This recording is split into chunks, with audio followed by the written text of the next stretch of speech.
este momento con ustedes también. Entonces, adentrándonos en lo que es el cuento, bueno, esta historia, como dijo Selene, nos permite reflexionar aspectos, uno de los aspectos más crudos y desafiantes que presenta nuestra sociedad.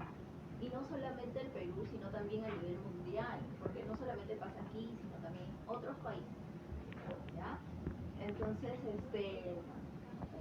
y para conocer la magnitud del problema en sí, aquí debemos de conocer nuestra situación.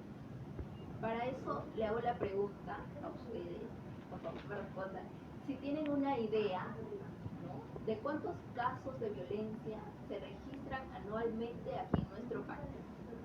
¿Alguna idea que por ahí tengan ustedes, una cifra más o menos en mente para que me lo digan?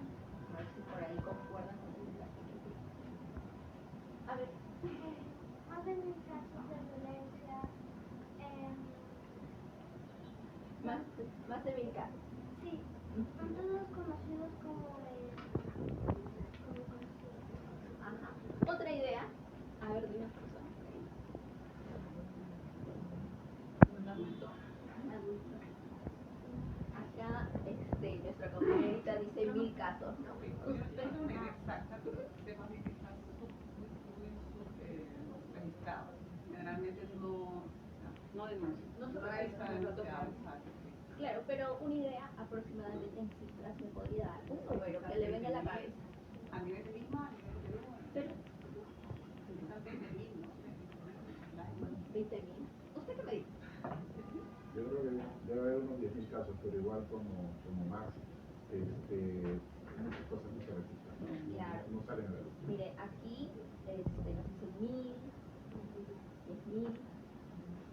Sin embargo, según el Ministerio de la Mujer y Poblaciones Vulnerables, el año pasado se registraron 166.313 casos de violencia. No estamos hablando de una cifra chiquita, sino de un porcentaje grande, ¿no? Entonces, de las cuales de ese porcentaje, el 85% ha sido de la población femenina, 85%. Y el otro 15% ha sido de la población masculina, porque también los hombres sufren violencia, no solo las mujeres, ¿ya? Y de acuerdo al tipo de violencia, se registró, generalmente los centros de emergencia mujer hacen las estadísticas, más o menos, ¿no? Entonces, dentro de ese porcentaje, el 43% han sido casos registrados de violencia psicológica. El 38% ha sido registrado de violencia física, el 19% de violencia sexual y el 0,4% de violencia económica. Ahora, en cifras, el 19% de un abuso sexual equivale a 30.837 casos. Es una cifra tampoco bastante. Entonces, si bien es cierto, estos estadísticos nos muestran una luz pequeña de este problema que tienen, porque ¿qué pasa con esas personas que se callan, que se guardan y sufren en silencio? Ahí nadie lo registra, ¿no? Nadie sabe una cantidad exacta, ¿ya? Pero ante ello, o sea, ¿qué persona o quién hace visible esa problemática? ¿Se han puesto a preguntar? O en todo caso, ¿qué hacemos nosotros ante esta problemática? ¿Cómo actuamos ante esta situación? ¿No? Entonces le dejo esta pequeña pregunta para que se vayan reflexionando un poquito en el transcurso de la presentación del cuento, ¿ya? Entonces continuamos con esto de la historia de Maite, una historia en la cual pues a su corta edad, de 12 años, ¿no?, ha sido vulnerada su integridad, y no por cualquier persona desconocida, sino por una persona que era su tía, conocida y querida por ella, a pesar de todo, ¿no? Era querida. Entonces yo me voy a enfocar en esta parte del cuento de los síntomas que presentó Maite. En este caso vendrían a ser los síntomas que pueden presentar las personas que han sido abusadas sexualmente. ¿Ya? Entonces tenemos, por ejemplo, de los síntomas emocionales, tenemos lo que es el sentimiento de culpa, la vergüenza, el miedo, la ansiedad, la depresión. En lo que son aspectos cognitivos, vendrían a ser los pensamientos distorsionados, esos pensamientos pues que están maladaptativos, poco sanos, ¿no?, dentro de la persona. A nivel conductual, pues vemos lo que es la parte de que ella se aislaba, se retraía socialmente. En la parte cognitiva también me olvidé de lo que son las partes de las pesadillas, que son frecuentes, que se presentan en Maite, ¿no? Entonces todos estos síntomas reflejan explícitamente dentro del cuento. Ustedes sí. O sea, si ustedes leen el cuento van a poder apreciarse todos estos síntomas. Ahora, sin embargo, cabe recalcar que estos síntomas no son absolutos. O sea, es decir, por ejemplo, las personas que tienen ansiedad y depresión, esta persona ha sido abusada sexualmente. No hay que generalizar estas cosas. ¿Ya? Entonces, por eso en el libro, o sea, el apartado no es que dice síntomas específicos, ansiedad, depresión, no, porque también sería no poco profesional, ¿no? Porque este cuento va a ser llegado a adolescentes, padres de familia, entonces sería negligente el hecho de que ponga síntomas, porque si no se invita a la paranoia, ¿no? De estar ahí, pero acá dice. No, eso no. Ya, entonces, por lo tanto, sí se menciona, pero de un poquito más amplio, y aquí se basó en lo que es el modelo traumatogénico. Yo lo digo porque no está con esa con esa etiqueta, pero sí les hago mención, ¿no? Está basado bajo el modelo traumatogénico de dos autores, que Phil Comfort y Brown, ya, de las cuales ellos, para explicar el desarrollo de la sintomatología y la desestructuración que presenta una persona cuando es abusada sexualmente, dice que tiene que presentarse 4 factores. Dentro de ellos está lo que es la sexualización traumática, la pérdida de confianza, la estigmatización y lo que es el sentimiento de indefensión o impotencia. Y pues más aún si te invita incluso a comentar sobre su libro. Un libro que es de fácil, en realidad, de fácil entendimiento, es sencillo, es tan comprensible tanto para niños como para los padres mismos. En el libro, como bien lo han relatado tanto Selene como Milagros, explican el caso, por ejemplo, del adolescente, aquellas emociones, pensamientos, conductas que va atravesando una persona que sufre víctima de abuso sexual, en este caso sobre todo a la edad de un adolescente. Es importante estar pendiente de estos cambios conductuales que aparecen, porque por lo general siempre son de la noche a la mañana, y a veces como padres asocian a un tema de adolescentes. Esa adolescente de repente está atravesando estos momentos difíciles, ¿no?, propios de la adolescencia, los cambios hormonales, pero no es así. Hay que estar siempre pendientes de estos cambios y, como bien menciona, el tema del vínculo, del acercamiento. Puede haber un buen vínculo. Quien habla trabaja en el Ministerio Público con personas víctimas de abuso tanto sexual, psicológico como físico, y muchas veces son los padres mismos que también se autorrecriminan, ¿no? De yo tengo la culpa, no estuve presente, no estuve pendiente, pero también tengan en cuenta que el agresor sexual va a buscar la mínima oportunidad, incluso va a recrear un ambiente propicio para poder agredir. Es importante siempre fomentar el tema de la prevención a través del diálogo, que también lo explica aquí, sobre todo también la importancia de cómo padres van a afrontar esta situación y cómo lo van a abordar con el niño, si el niño les cuenta un abuso sexual, que es súper importante cómo lo aborden, porque de eso depende también de cómo el niño pueda superar esta situación. A veces sucede, y que es entendible también que como padres nos llenamos de odio, de ira, de cólera, y queramos incluso tomar como revancha, ¿no?, y agredir al agresor. Sin embargo, se colocan también en una situación de peligro, digámoslo así, porque incluso ustedes pueden terminar siendo denunciados por por agredir a esta persona. Y ha pasado casos, les comento porque sí lo hemos visto en en consulta, en fiscalía. Más aún porque las víctimas, en este caso cuando son menores, echan la culpa, ¿no? Mencionan, no debía haber hablado, por mi culpa mi papá ahora está metido en problemas legales porque agredió a esta persona, yo me debía haber callado.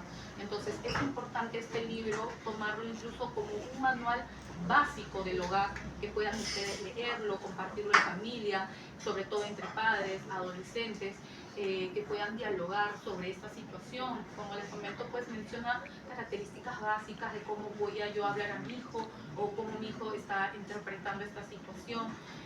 Sobre todo también es importante que como sociedad nos involucremos más, ¿no? A veces o escuchamos o oímos, pero no hacemos nada, ¿no? Sobre todo los primeros que están invitados siempre a poner una denuncia son aquellos que tienen conocimiento de esto.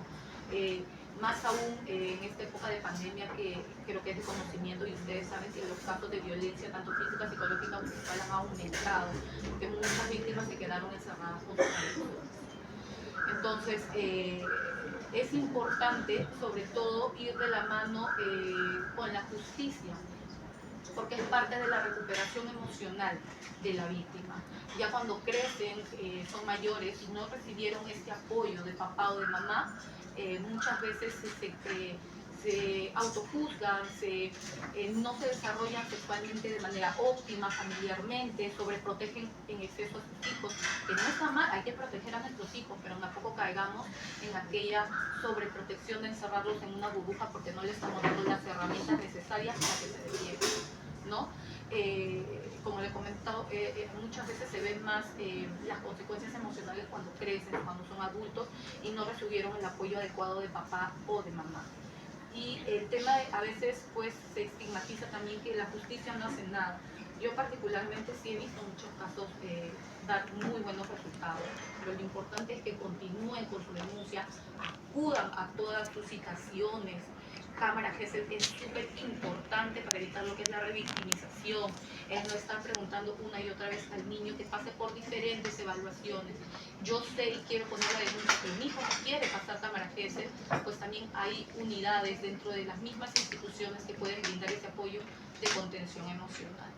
¿Ya? Tengan en cuenta, sobre todo, poco a poco se va visibilizando como libros como el libro de Valiente, Nunca Silenciada, de Selene, se va visibilizando cada vez más, y es importante que cada vez más, justamente, Nunca Silenciadas, no nos quedemos callados. Gracias. Maite es un personaje real, entonces toda la inspiración y toda la dedicatoria está en base a ella. Este cuento tiene como objetivo principal desestigmatizar pensamientos como en la familia no existe peligro, en la familia nos cuidamos, pensamientos que llevados a la acción se ven como que dejemos que los primitos jueguen mientras nosotros conversamos.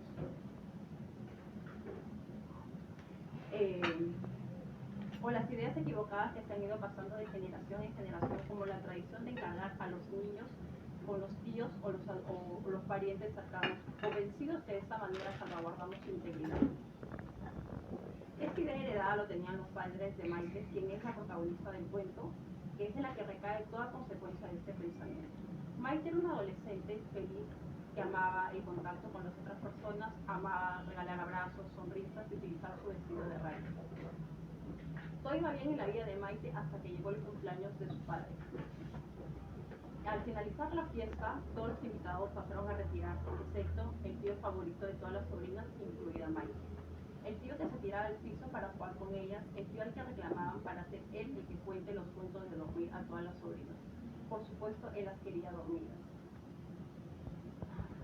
Perdón que me corte, pero es bastante emocionante el relatar esto, porque es algo real.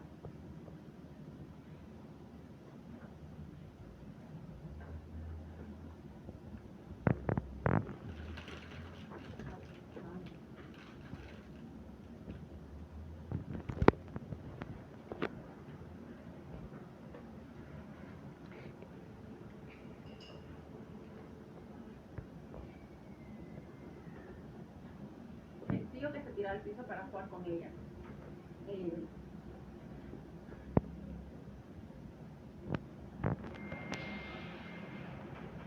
No era novedad que el tío se quedara a dormir en la casa, es más, era consensuado por sus padres. día el tío decidió quitarse la máscara del tío perfecto para ensañarse contra Maite, cometiendo el asalto más grande que se le puede hacer a una persona, el asalto de su libertad sexual. Ese día Maite vio pasar su vida en cuestión de segundos por el techo de su habitación, manchando las sábanas blancas de su pureza. Maite no podía gestionar lo que estaba pasando. Era su tío el que tanto quería y que le estaba destruyéndola, poniéndola en un coma emocional. Quiso defenderse con los pequeños medios que tenía. Sus padres se encontraban en la habitación de al lado. Cuando quiso defenderse, cuando quiso levantar su voz, ya había sido demasiado tarde. La escena del crimen había finalizado. El perpetrador se levantó bruscamente responsabilizando a Maite por todo lo sucedido. Maite empezó a temblar, agarró su almohada que le sirvió para amortiguar el sonido de su llanto. Lloró hasta que la luz del día asomó su ventana. Ese día dio inicio a un cambio radical en el comportamiento de Maite.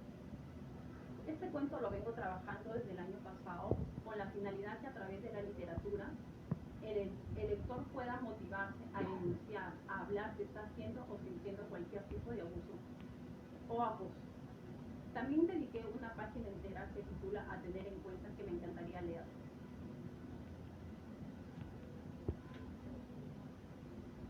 El lazo sanguíneo no te garantiza que no abusen de tu hijo. Así vista de sotana y vive en una iglesia no te garantiza que no va a abusar de tu hijo.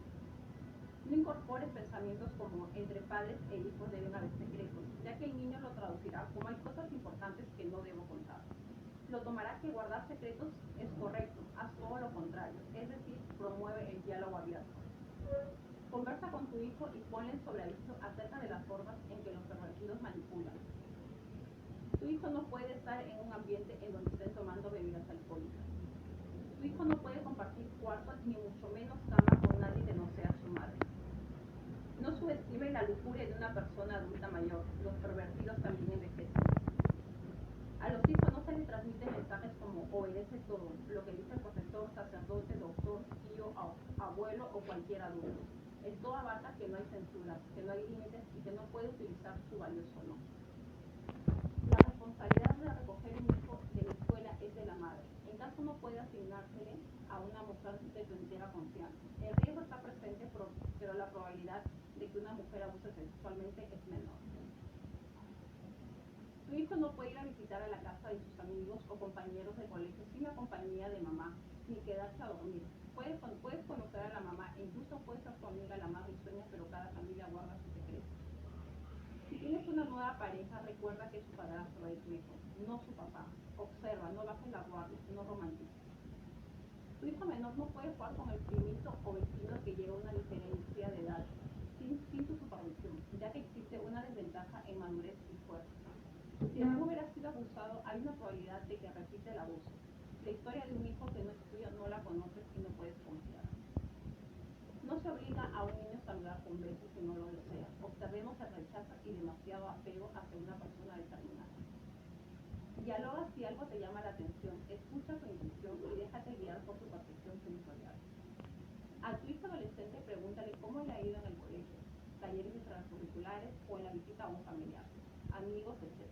El ser adolescente no le es inmune a un abuso sexual. Fomenta el diálogo y valida sus emociones, miedo y rechazo. Al ir concluyendo este cuento, podemos observar por todos los procedimientos por el que pasa Maite, los pensamientos que me rodean su cabecita y el rol tan importante